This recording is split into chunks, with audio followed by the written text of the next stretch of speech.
Alright, panibagong araw, panibagong video na naman. So ngayong araw mag-harvest na naman tayo ng ating window machine doon sa pinaglalagyan natin sa isla. So malapit na tayo guys makarating sa ating isla. At yan yung tower, nag-iisang tower dito. So yan, nakarating na din tayo sa ating pinaglagyan ng window. So may tindahan dito guys.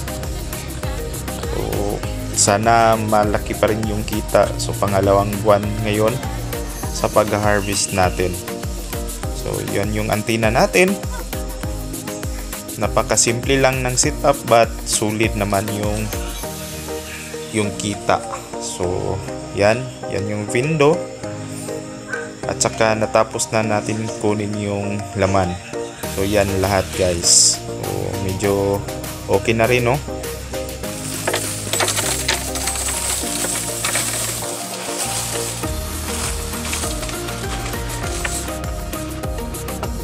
At ito na nga guys yung nakuha natin sa pag-harvest natin dito sa area ng pangalawang buwan.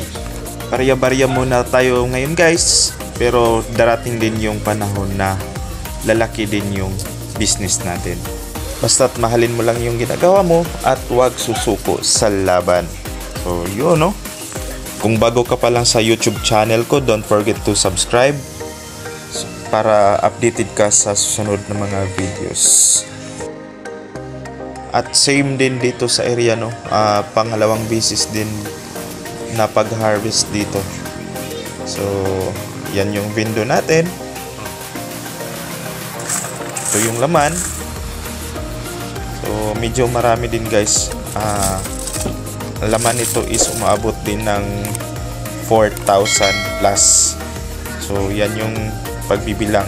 So thank you so much guys sa panonood. Don't forget to subscribe my YouTube channel. Bye!